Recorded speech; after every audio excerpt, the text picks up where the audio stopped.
Olá, bem-vindos ao dia 113 do nosso plano de leitura. Hoje a gente vai mergulhar num tema bem interessante, que eu chamei de o padrão divino. A ideia é conectar três passagens da Bíblia que, à primeira vista, parecem não ter nada a ver uma com a outra. Vamos nessa! Então, a nossa pergunta de partida é essa: o que um perseguidor, uma muralha impenetrável e um homem sofrendo têm em comum? Parece uma mistura bem aleatória, não é verdade? Mas a gente vai ver como essas três histórias, tão diferentes, na verdade revelam um padrão muito claro na forma como Deus age. A nossa primeira parada é no livro de Atos, um livro cheio de ação que conta a história do início da igreja. O foco aqui é o poder de Deus, um poder que não só influencia, mas que, de fato, transforma tudo de maneira radical. E que transformação, hein? A gente vê Saulo, que era literalmente o maior pesadelo dos cristãos, de repente tentando se juntar a eles. Dá pra entender o medo de todo mundo, né? Mas aí entra Barnabé, que o acolhe, e Saulo começa a pregar com uma coragem impressionante. Isso mostra uma coisa fundamental: ninguém está tão longe que o poder transformador de Deus não possa alcançar. A história em Atos continua, e agora o foco vai para o apóstolo Pedro, mostrando esse mesmo poder divino em ação de um jeito muito concreto. O primeiro caso é o de Enéas, um homem que estava paralisado há 8 longos anos.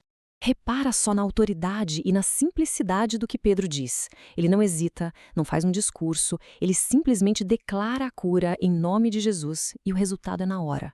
O poder de Deus se manifesta ali, sobre a doença, e o impacto foi tão grande que a Bíblia diz que muita gente na região se converteu por causa disso. Mas olha, a demonstração de poder não para por aí. Na verdade, ela fica ainda mais intensa. A história de Dorcas, ou Tabita, leva as coisas para um outro nível. Ela era uma discípula muito querida, conhecida por ajudar os outros, mas ela ficou doente e, infelizmente, morreu. O que acontece aqui é impressionante e lembra muito os milagres do próprio Jesus. Pedro, cheio do Espírito Santo, age com uma fé absurda.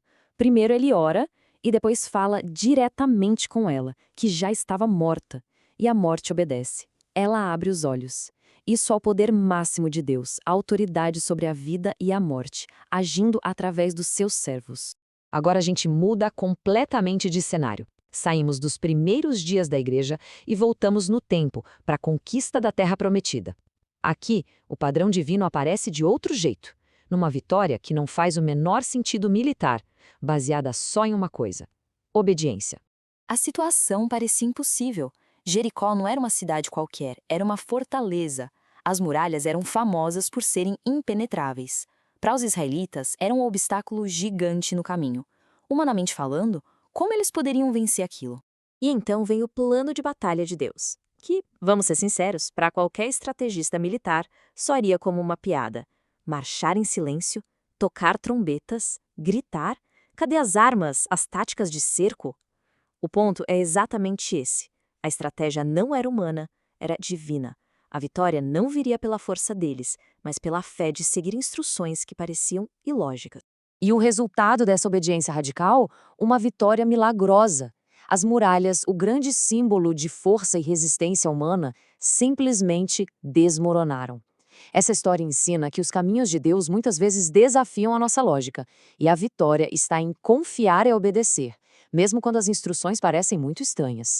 A nossa terceira leitura nos leva para um lugar muito mais pessoal, muito mais angustiante, o coração de um homem em profundo sofrimento. Jó está procurando por Deus por toda a parte, mas tudo que ele encontra é silêncio. E a pergunta é: como manter a fé quando Deus parece totalmente ausente? Dá para sentir a dor, a frustração na voz de Jó, não é? Ele busca desesperadamente por uma resposta, por qualquer sinal de Deus no meio da sua dor. E nada. É o auge da sensação de abandono, um teste de fogo para a fé de qualquer um. E então, no meio de toda essa escuridão, Jó faz uma das declarações de fé mais poderosas de toda a Bíblia. Mesmo sem ver, sem sentir, sem entender, ele afirma uma verdade essencial: Deus sabe. Deus está no controle, e esse sofrimento todo tem um propósito: vai purificá-lo. É a pura confiança na soberania de Deus, mesmo quando tudo ao redor parece gritar o contrário. Então, como a gente junta tudo isso? Um perseguidor transformado, uma cidade conquistada com uma marcha e um homem que confia em meio ao silêncio. Chegou a hora de conectar os pontos e enxergar o padrão que une todas essas histórias. O padrão divino que a gente vê hoje é este. Deus age de maneiras que vão muito além da nossa lógica. O poder de transformação dele pode mudar o que parece impossível, desde um coração duro até a própria morte. A vitória não vem na nossa força, mas da obediência à direção que ele dá.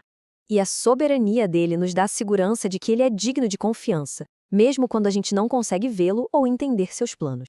Se essa análise das leituras de hoje ajudou a enxergar esse padrão divino com mais clareza, considere deixar uma curtida e seguir o canal Pneuma BR.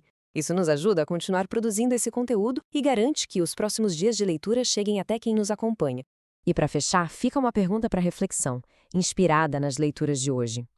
Em que áreas da vida a confiança tem se baseado só na força e na lógica humana? Onde talvez Deus esteja convidando a um passo de obediência e confiança, mesmo sem que se entenda o plano todo? Onde é que a nossa lógica termina e a nossa fé precisa começar? Fica aí a reflexão. Até a próxima!